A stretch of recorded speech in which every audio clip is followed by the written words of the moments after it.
Hello friend, आपका स्वागत है हमारे यूट्यूब चैनल अष्टदिग्गज में। आज हम शुरू करते हैं यूपी बोर्ड क्लास 10 और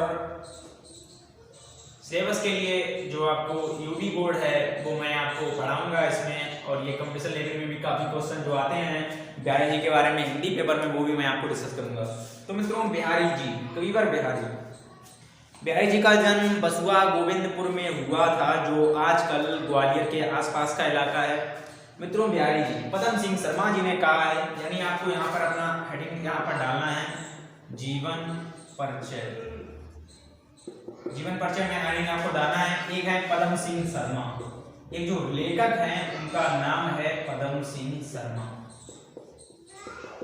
तो मित्रों, पदम सिंह शर्मा के शब्दों में इन्होंने कहा है कि यदि सूर यानी अगर सूर यानी आसम वाला सूर बता रहा हूं मैं, यदि सूरदास जी सूर हैं और तुलसीदास जी शशि हैं, यानी सूर और तुलसी शशि हैं, तो बिहारी जी एक पीयूषवर्ती मेघ हैं। मेघ यानी बादल, यानी बिहारी जी एक पीयूषवर्ती मेघ हैं जिनके आते ही सबकी ज्योति मंद पड़ जाती है। ये मित्रों मैं नहीं कह रहा हूँ, ये कह रहे हैं पदम सिंह शर्मा, जो हिंदी साहित्य के एक लेखक हैं, एक प्रतिष्ठित सम्मानित व्यक्ति हैं। उन्होंने कहा यदि सूर और तुलसी शशि हैं तो बिहारी जी पीयूषवर्ती मेघ हैं जिनके आते ही सबकी ज्योति मंद पड़ जाती है, जिनकी रफ्तार धीमी पड़ जाती है। तो इन्होंने कहा है कई बार बिहारी जी ने सागर में गागर में सागर, मैं उल्टा बोल गया, इन्होंने गागर में सागर की उपाधि से इन्होंने विभूषित किया है। इनकी केवल एकमात्र रचना है बिहारी सस्सई के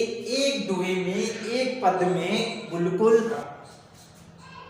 चार कई बार बिहारी। जब ये मिर्जा राजा जयसिंह के शासन काल में, मतलब ये मिर्जा राजा जयसिंह,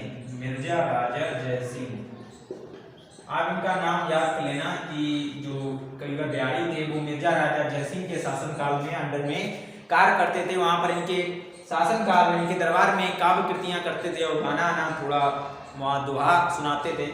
जब मिर्जा राजा जयसिंह की पत्नी की डेथ हो गई तो इनकी दूसरी शादी हुई। तो ये अपनी नवोड़ा, ये एक प्रकार की शैली का उपयोग नवोड़ा, पॉइंट वीडियो नोटेड, नवोड़ा का अर्थ आपको नहीं आ रहा होगा तो मित्रों नवोड़ा कर बताता हूँ। ये इन्होंने जो स्त्रियों को कहा है, यानी जिस प्रकार की शैली में इन्होंने कहा है, रूपवती पत्नी के प्रति नवोड़ा पत्नी जब आ जाती है मिर्जा राजा जयसिंह की, तो उसके वे भोग विलास में ज्यादा लिप्त रहते हैं। तो इसी प्रकार कई बार बिहारी जी एक दोहा उनको लिखकर भेज देते हैं। वो दोहा जानिएगा मित्रों क्या है। जो पदम सिंह शर्मा जी थे, तो आप जरूर कमेंट बॉक्स में कमेंट करिएगा कि पदम सिंह शर्मा जी ने जो कई बार बिहारी के बारे में क्या लिखा है। तो मित्रों मैं बता रहा था कब जो मिर्जा राजा जयसिंह थे तो उनके पास कई बार बिहारी ने एक दोहा लिखकर भेजा, वो मैं आपको बता देना चाहता हूं। नहीं पराग नहीं मधुर मधु,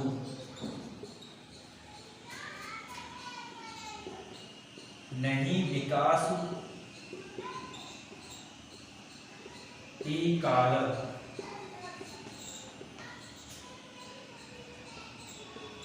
अली कली ही सौ बंदिहो, आगे कौन हवाल, आगे कौन हवाल। पॉइंट भी नोटेड, आप इस दोहे को याद रखना, नहीं परागु नहीं मधुर मधु, नहीं विकासु ये काल, अली कली ये सो बंदियो, आगे कौन हवाल। तो मैं आपको इसको हिंदी का जो अर्थ है उसको मैं बता देना चाहता हूँ। नहीं पराग, मित्रों पराग जल्दी कमेंट बॉक्स में कमेंट करें कि पराग किसे कहते हैं।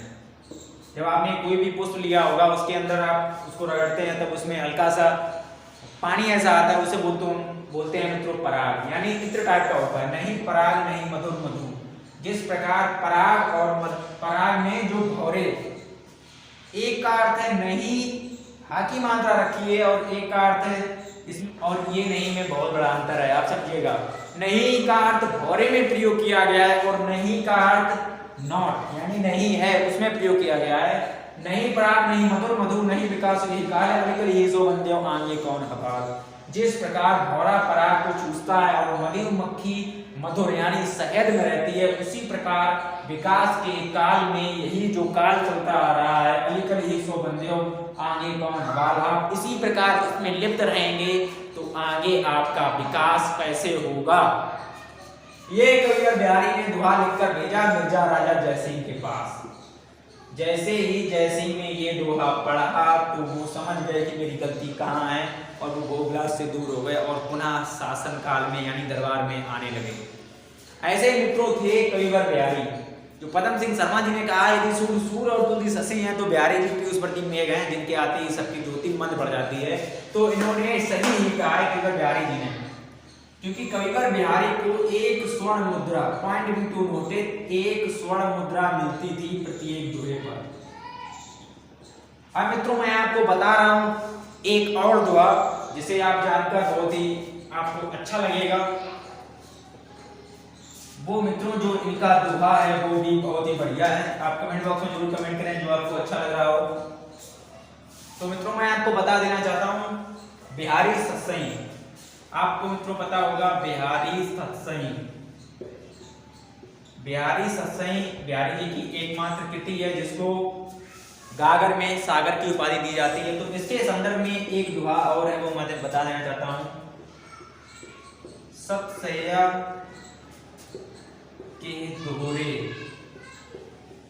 ज्यो नावक के तीर, ज्यो नावक के तीर देखन में छोटे लगे, देखन में छोटे लगे, घाव करें गंभीर। पॉइंट नोटेड, सतसैया के दोहरे जो नावक के तीर देखन में छोटे लगे, घाव करें गंभीर। इसका अर्थ में तो मैं आपको बता देना चाहता हूँ सतसैया के दोहरे जो नावक के तीर, यानी जो नावक होता है वो पानी में नाव चलाता है, ठीक उसी प्रकार सतसैया पितामह भीष्म को जिस प्रकार अर्जुन ने बाण मार मार कर सैया बना दी थी, ठीक उसी प्रकार इसका अर्थ है सतसैया के दोहरे जो नावक के तीर देखन में छोटे लगे। देखन में यानी इनके जो दोहा है वो देखन में छोटे जरूर लगते हैं लेकिन एक दोहे का चार चार अर्थ निकलता है, घाव देत गंभीर, यानी वो छोटे छोटे इनके बाण। यानी यहाँ पर आप महाभारत से लीजिएगा, सतसैया के दोहरे जो नावक के तीर, यानी जो अर्जुन लगातार तीर मार रहे हैं पितामह भीष्म के, वो जो सैया बन गई है उनकी, ठीक उसी प्रकार देखन में छोटे लगे। जो उनके छोटे छोटे बाण देखन में छोटे तो लग रहे हैं लेकिन घाव देत गंभीर, यानी बिहारी सतसई में उन्होंने एक दोहे के चार चार अर्थ लेकर निकलते हैं। तो इसीलिए जो प्रसिद्ध है सतसैया के दोहरे जो नावक के तीर देखन में छोटे लगे, घाव करें गंभीर। अगर मित्रों आपको जीवन पर चाहिए अच्छा लगा हो तो कमेंट बॉक्स में जरूर कमेंट करें, और आप कौन से एरिया से हैं, आप यूपी बोर्ड हाई स्कूल पर इंटर की तैयारी कर रहे हैं तो जरूर कमेंट बॉक्स में कमेंट करें आज। और अगर आप मेरे वीडियो पे नए हैं तो इसे लाइक करें, कमेंट करें, साथ ही बेल आइकन को प्रेस कर लें। जय हिंद।